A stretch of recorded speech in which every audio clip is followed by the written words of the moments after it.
Olá, tudo bem? Hoje eu tenho o prazer de conversar com um aluno muito especial do Sibima, aluno do nosso curso online, e também doutorando da Unilab, Mida Naká. É um prazer recebê-lo aqui, é um prazer conversar com você. O Midana faz parte de um projeto muito especial do nosso seminário, o Projeto Tito, que é um projeto de bolsa acadêmica e treinamento teológico para alunos guineenses, né, para os nossos irmãos guineenses. E, Midana, é um grande prazer conversar com você, é um grande prazer caminhar com você, né, já há algum tempo no curso online. E eu gostaria que você se apresentasse, né, melhor e compartilhasse um pouquinho a respeito da sua história, né, e da sua jornada acadêmica também aqui com a gente no Sibima, a sua jornada teológica também. Muito obrigado, Renata Veras, e obrigado ao Sibima e aos demais que fazem parte desta estrutura. E só tenho que louvar a Deus em primeiro lugar e sendo grato muitos aos parceiros que têm apoiado, talvez que eu nem conheço. E hoje cá estou para falar um pouco, né, da minha personalidade e das pessoas também que têm usufruindo dessa oportunidade de estudar no Sibima através do projeto Tito. Eu me formei em Letras Português e fiz mestrado em Estudo da Linguagem e agora estou fazendo doutorado em Linguística e Semiótica. Semiótica de modo geral, linguística geral, né, como eles dizem, na USP, São Paulo. E agora também estudando e fazendo seminário aqui, graças a bolsas que vocês deram para nós, né? É fundamental destacar isso porque muitos de nós, como guineenses, que principalmente cá estamos no Brasil, viemos através da cooperação Sul-Sul de bolsa, porque viemos de uma família precária que geralmente não tem condição de pagar faculdade para nós, não tem condição de pagar uma universidade. Então, nessa parceria do Brasil com o nosso país, a Guiné, nós conseguimos a bolsa. E cá estamos estudando. Eu me formei na Unilab e muitos que lá estão são as pessoas também carenciadas, né? E então, a oportunidade que o Sibima abriu de nos dando a oportunidade também de nos qualificar melhor como teólogos para servir a igreja, para servir a comunidade guineense. Isso foi algo significativo porque nós teremos condição de conciliar as duas coisas. A nossa fé no mundo acadêmico e ainda com uma perspectiva teológica muito bem substanciada e baseada na Escritura Sagrada, acima de tudo, e tendo essa excelência da Palavra de Deus para que nós possamos dialogar com as outras pessoas que não conhecem a Deus e principalmente a teoria marxista, que é uma base da fundação e da criação da Unilab, né? E isso é interessante porque, se formos ver este livro intensamente, do pastor Valber, né, o seu marido, o livro já fala disso no início, né? Que hoje quase se proíbe discutir e discordar e contra-argumentar com diversas perspectivas dentro da universidade, porque a teoria marxista, ou seja, o pensamento marxista dominou a universidade. E isso, muitos professores, muitas pessoas que têm pensado nesse viés marxista, eles não são abertos a diálogos, né, à contradição, à troca das ideias. E entendemos que a universidade deveria ser um espaço, como se diz, a universidade é um universo de múltiplas ideias, múltiplas filosofias de discordâncias e contradições, contrapontos que possam ser apresentados para que possamos estabelecer as bases, né, da caminhada do que é certo e do que é errado, né, que ainda se diz na universidade que não existe certo e errado, né. Um acadêmico, Nancy Peirce, uma filósofa americana, no livro dele, A Verdade Absoluta, Resgatando o Cristianismo do Teu Cativeiro Cultural, ela estabelece do percurso histórico, desde os clássicos antigos, Aristóteles, Platão, de como eles tentaram chegar a um pensamento do que é certo e errado. E hoje em dia, nós podemos também discutir isso. E ainda existe o certo e o errado. E aquelas pessoas, quando você vai contradizendo, ou seja, contra-argumentando contra os pressupostos dele e ainda demonstrando que existe uma verdade e eles caindo na verdade, ou seja, no que é certo e errado, e depois eles ficam assim, mas é mesmo, né? Como é que é?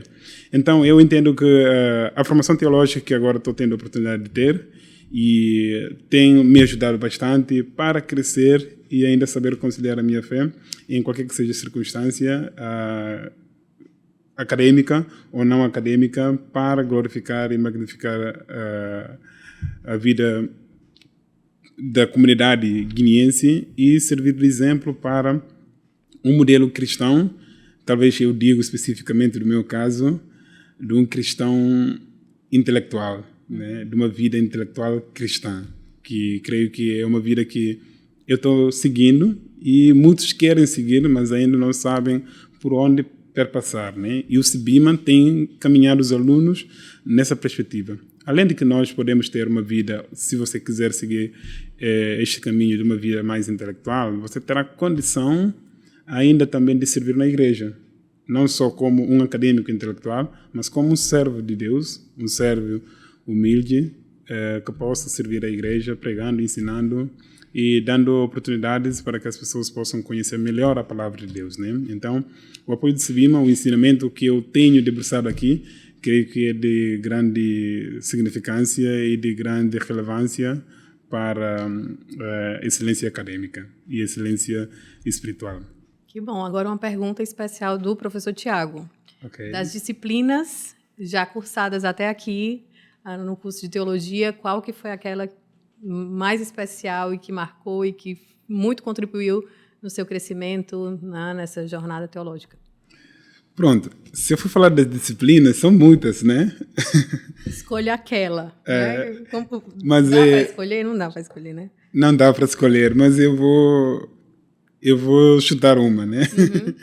A cosmovisão, que é uma disciplina. Eu já tinha contato com alguns livros, livro de Nancy, eu li na pandemia, Schaeffer, e alguns outros teóricos, né, cristãos, que refletem sobre esta múltipla diversidade de pensamento e trazendo à luz das Escrituras como é que nós podemos compreender a Deus, das filosofias que o mundo nos oferece, né?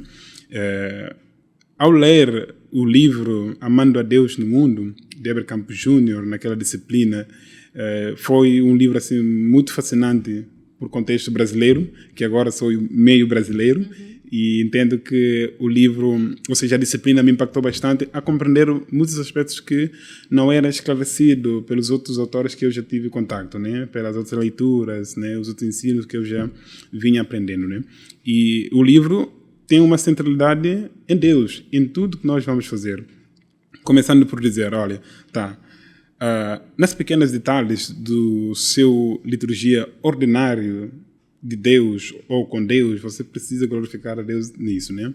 Na sua universidade, na sua faculdade, no seu trabalho, na cultura, na arte, em diversas áreas da ciência, você deve e pode glorificar a Deus. Que isso não fica muito claro, né?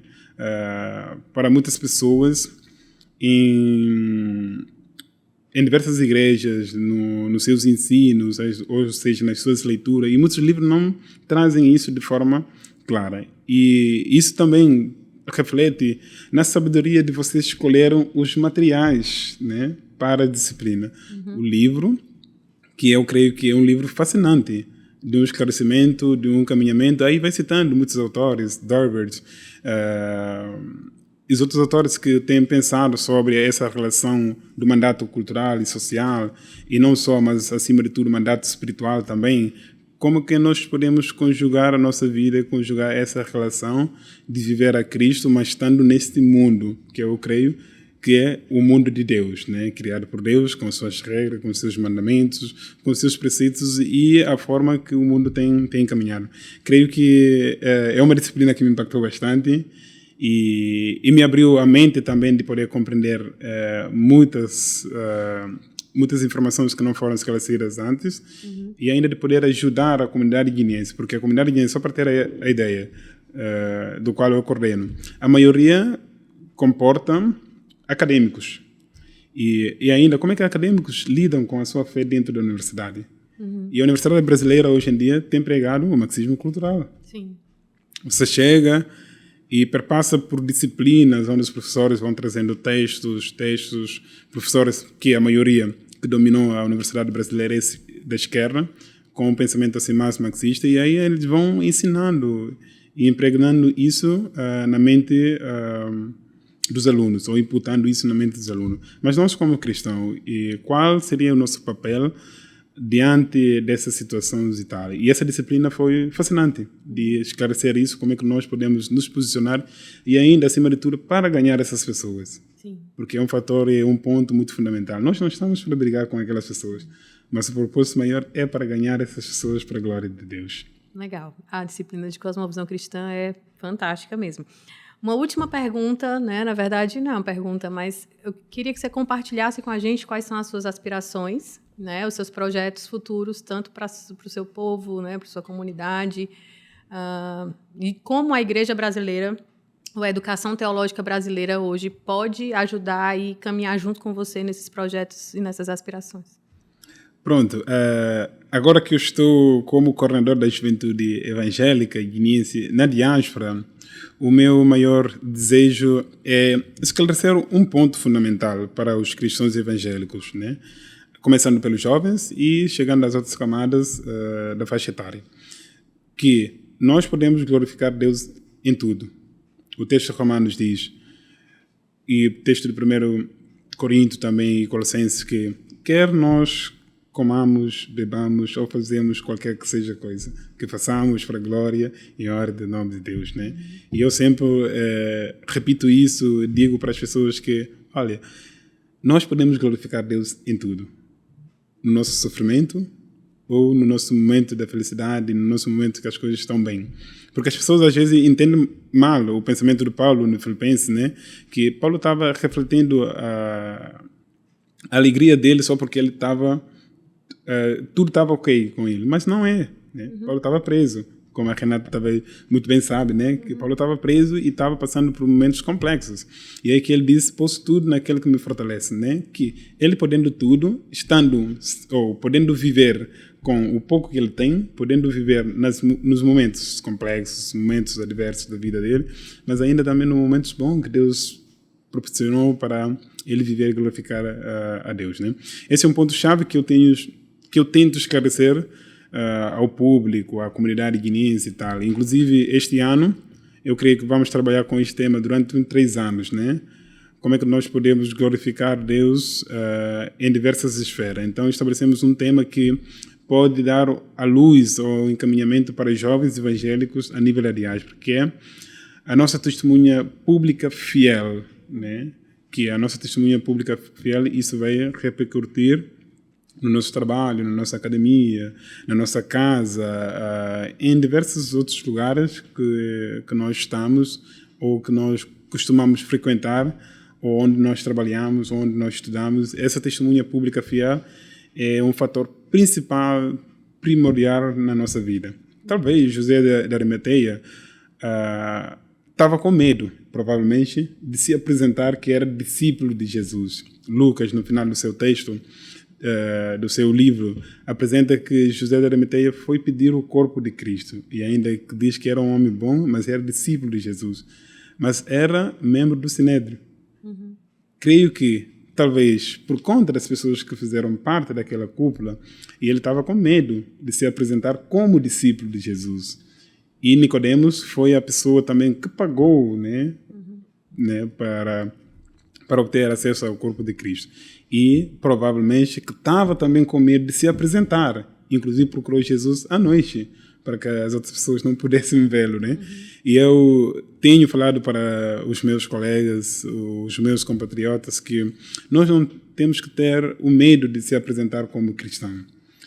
O ato de confessar a Cristo é dizer também publicamente que nós cremos nele, que nós somos dele, que a nossa vida é uma vida que deve seguir o princípio dele. Independente da circunstância, ou podendo ser da perseguição ou não, nós não precisamos entrar em confrontos com as pessoas, porque queremos ganhar aquelas pessoas. Inclusive, isso aconteceu na minha família. Teve um episódio muito, muito complexo, foi no ano passado. A minha irmã, que é cristã, é menor de idade, e ela diz que não queria fazer um certo rito, que é um rito cultural e tal. Mas foi obrigado e tal. Como irmão mais velho, eu teria voz de muita coisa e tal. Então eu falei para os meus pais, olha, vocês devem apoiar a vossa filha nessa tomada de decisão que ela está tomando, que não está infringindo nenhum código moral e ético e ainda não está matando ninguém.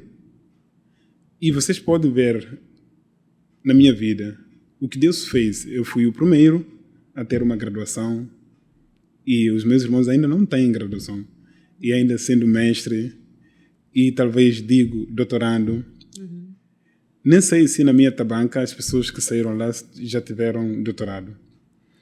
Mas os meus pais nem tiveram a oportunidade de concluir o ensino médio. Talvez eu não estaria nesta condição se eu não fosse salvo por Cristo. E Cristo me salvou e me deu a oportunidade de poder estudar e glorificar o nome dele. E hoje eu tenho servido a Deus publicamente e declarando isso publicamente e fazendo isso em amor. E eu fiz isso com os meus pais, discordando com eles, mas em amor. A priori, a princípio, eles não entenderam, mas depois compreenderam. E eu falo com eles, eu ligo e converso com eles.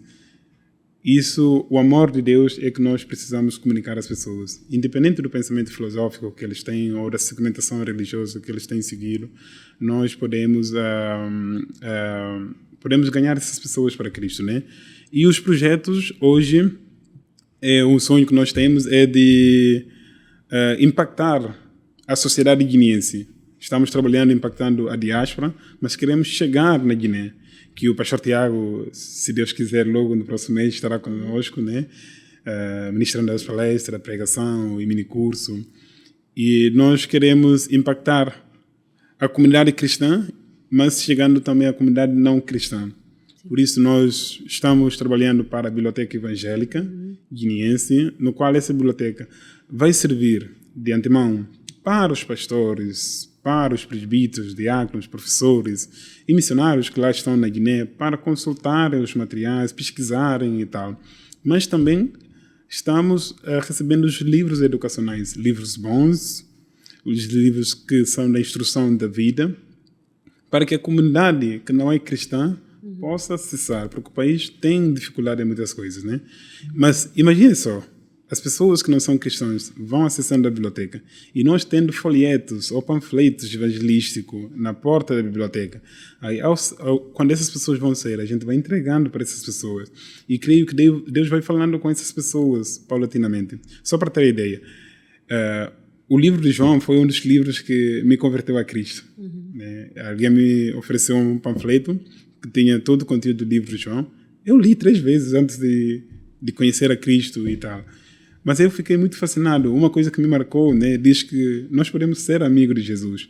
Se você for olhar no meu e-mail, tanto o e-mail que eu tive na Unilab, na USP, que eu tenho trabalhado, sempre eu coloco Mida na cá, amigo de Jesus. Isso me impactou. Sim. Me levou a Cristo. E hoje tenho que agradecer a Deus e, acima de tudo, dizer que Deus é bom e creio que Ele pode fazer muitas coisas e transformando a vida das pessoas, né? E não só, hoje nós temos trabalhado também na área da saúde. Queremos impactar a sociedade, fazendo esse serviço social, mas estamos precisando de apoio. Talvez a igreja brasileira, os amigos, pastores, parceiros, os irmãos possam apoiar as pessoas que estão trabalhando nesta área da saúde. Atualmente temos uma clínica que, na verdade, tiramos da clínica e passamos para o Hospital Evangélica. Estava na administração da Associação das Igrejas Evangélicas e hoje passou para a administração da Associação dos Jovens Evangélicos, no qual nós coordenamos essa atividade. E temos muita dificuldade com os materiais para ampliar os serviços, mas queremos ampliar. Sim. Mas precisamos de apoio da igreja, das pessoas que possam apoiar financeiramente ou com os materiais que nós podemos transportar para a Guiné, para servir a comunidade. E, para fechar, tem um projeto hoje em dia que nós estamos apoiando a Associação da Igreja Evangélica, que é um projeto da Universidade Evangélica na Guiné. Eu, como universitário, e seguindo esta vida intelectual, cristã, creio que eu vou servir bastante de um contributo dentro da universidade. E imagino que muitos que são doutores têm trabalhado mais na universidade, nas faculdades. Mas não só isso. O meu desejo é dar aulas até no ensino médio, se for possível. Mas a universidade, hoje em dia, que nós temos visto o ataque que o cristão recebe na universidade. Se diz que o cristão é convertido e chegando na universidade e é desconvertido. Mas eu, às vezes, pergunto, se na verdade é um cristão mesmo, é falta de ensino? é a falta de uma boa base educacional, cristã, bem amadurecida. Então, que trabalhemos nisso, para a glória de Deus. E a universidade deve servir para isso, que mesmo sendo um professor não cristão dando aulas, olha, somos uma universidade confessional, temos esses princípios, vamos seguindo isso, tem essas literaturas e tal. E óbvio que a universidade é necessário as ideias abertas, é necessário que haja pluralidade das ideias, das discussões e tal. E eu mesmo me disponho àquilo, para debates e trocas de ideias, porque eu creio que podemos ganhar as pessoas nisso, demonstrando a verdade, que é a verdade bíblica, que é a verdade de Deus. Mesmo falado na boca de Marx, ou Weber, ou outros teóricos, filósofos, são a verdade de Deus. Calvino já dizia isso. Se o Satanás falasse a verdade, é de Deus. Sim. Confiamos que, através desta verdade, nós podemos transformar a Guiné e o mundo. Agora, servindo aqui no Brasil, enquanto eu estou aqui no Brasil, espero voltar para a Guiné e poder servir ali melhor para a glória de Deus. E muito obrigado. Amém. Que conversa boa, meu irmão. Muito bom ouvir um pouco do seu testemunho, da sua jornada. Se você quer mais informações a respeito do Projeto Tito, projeto do nosso seminário, ou dos projetos do Midana, você também pode entrar em contato com a gente no seminário. A gente vai ter muito prazer em colocar você em contato, né, com o Midana. E obrigado mais uma vez, meu irmão. E é isso. Muito obrigado.